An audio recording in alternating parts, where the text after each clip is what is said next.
with my routine stuff. And if I can put it on subscription, I'm doing that too. Hey, I'm an Amazon girl. I got Amazon It going. needs to be on I tonight. know my address. I just. So the things Well, that we use on a regular basis that are Yeah. consistent, like vitamins and laundry detergents. Yeah, it I is. said my Yeah. wife, she needs, the tanker trucks with all the boxcars coming. That's Oh, the big thing. She orders so many things. I mean, it's telling you it's crazy. All right, you got, it's about a minute till, so, I'll turn just mine letting on. you, well, we may already be live is what I just want to remind you of, that we, of course, are That broadcasting. clock's a little late. Tom, have you gotta turn it on? It's 6 no. No, that's what I thought. So we can go ahead and get started here. So we will start with a roll call Chairman Williams. here. Sorry, I looked at that and I'm like, that's not his name. That's a why. Member Perkins. Member Armstrong. Present. Member Patterson. Member Noel. Here. Mr. Chairman, you do have a quorum, 4 members present, 1 absent. I did hear from Mr. Perkins just a few minutes ago, and he's had a family emergency, so he's not able to be here tonight. Yeah, the next item is the approval of the agenda, and I believe that item number 6A, the old business, has been it got removed. The applicant has requested to withdraw that. They're not going to proceed with 810 North Main Street. Mr. Chairman, if you would just acknowledge for the record, so Lisa put it in the record, that the board acknowledges that they have withdrawn that application, so that application is not before you for your consideration. And then we can amend the agenda with that acknowledgement. We will entertain a motion to approve the amended agenda. Make a motion. Second? I'll second. Second, all in favor? All right. Okay, that motion passes. Next will be the approval of the minutes from our last meeting. So they were in the Dropbox and are before us. I don't remember what I did this morning, much less what we did last month, but I trust that Lisa has them correctly on my end anyways. We will entertain a motion to approve the minutes. I'll make a motion. We've got a motion and a second. Second. All in favor? Aye. That motion passes as well. Any constituents' comments? There's only one, and he doesn't look like he wants to comment. Got anything to say? All right, moving on to new business, and it is a variance request from Greg and Lisa Curl. And we'll turn it over. Okay. Hey, look at that. Yeah, I can never tell. This application is for a variance request for the front yard setback and a rear yard setback of a property that is a lot of record. It is a atypical shaped lot. See on the map here. This is an older subdivision that dates back to 1934. And as far as I can tell, this configuration is from either 1978 or before.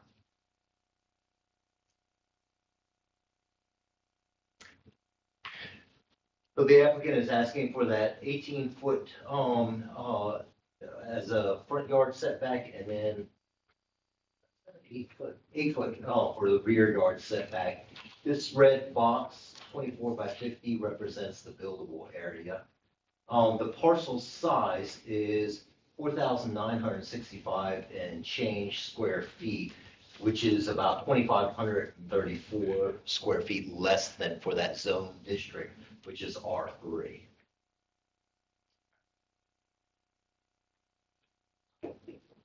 In our zoning code, we have several sections that permit for a lot of record.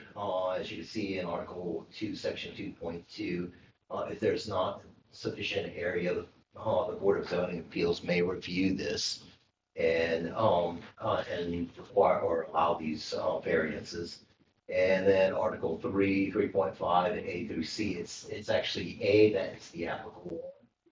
And then for the front yard setback, there is another section in the code which is section 6.2, which allows the setback for the front to be modified. And the intention is to, in these older districts, that the front yard matches any other type of development that is existing.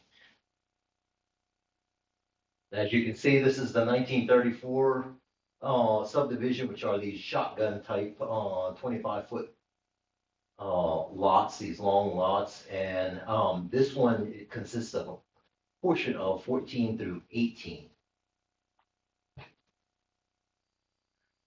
There we go. And as you can see in the residential R3, the minimum lot size, minimum setbacks, front yard is 25, sides are 10, and the rear is 20.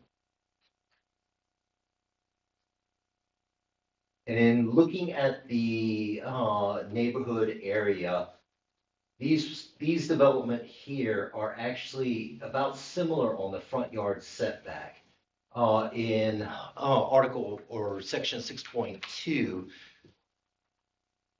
any development on the subject parcel is allowed to match this, or actually I should say it's 100 feet, which would be this house here. And I can't tell if this house might be a little bit closer, but the minimum permitted is 15 feet. So if the applicant wanted to make the request to do 15 feet versus 18 feet to allow a little bit more, it's permitted under our code. The rear yard, the way that I looked at for the rear yard is actually over here, is just a setback between any type of development on the subject parcel and in the rear of any development on the back parcels, as far as for separation, fire. And there's plenty of room because these parcels on the east side, there's only one accessory actually I should say accessory garage, it looks like, has to meet the rear yard setback, which is 20 feet. So from the building envelope to that is 28 feet, which is sufficient for fire protection. As far as all the 10 standards, they've met all the, there was one not applicable one, and that has to do with the last one, which is the historic part of it. This was not created by the owner, and it is something that was just a condition of the lot itself from ages past. So as far as all the standards, every standards were met except for the ones that are not applicable. Hey. Oh.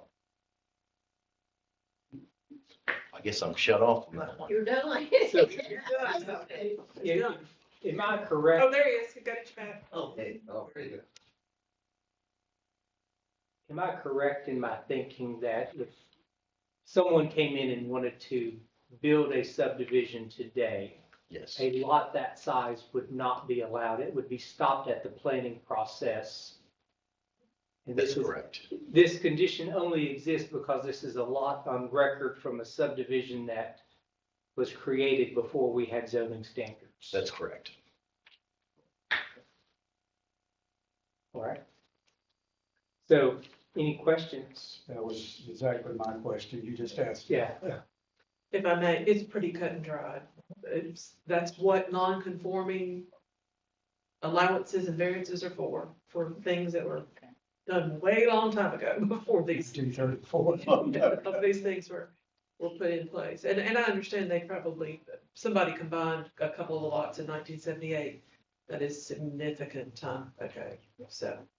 And, also just for the board, if this were a case where the lot was sufficient size, most likely it would not be an area where the variance, at least on the back. On the front, because it's in line with the rest of the houses, and that's in line with the city code. But for the back, it probably would not be allowed. But since this is an existing lot on record for a long time. Yes, and I will add that of all the requirements, front yard, side yard, rear yard setback, and lot coverage, they're well within the lot coverage. It's 35%. So we're at 24% on this one, which is a smaller lot.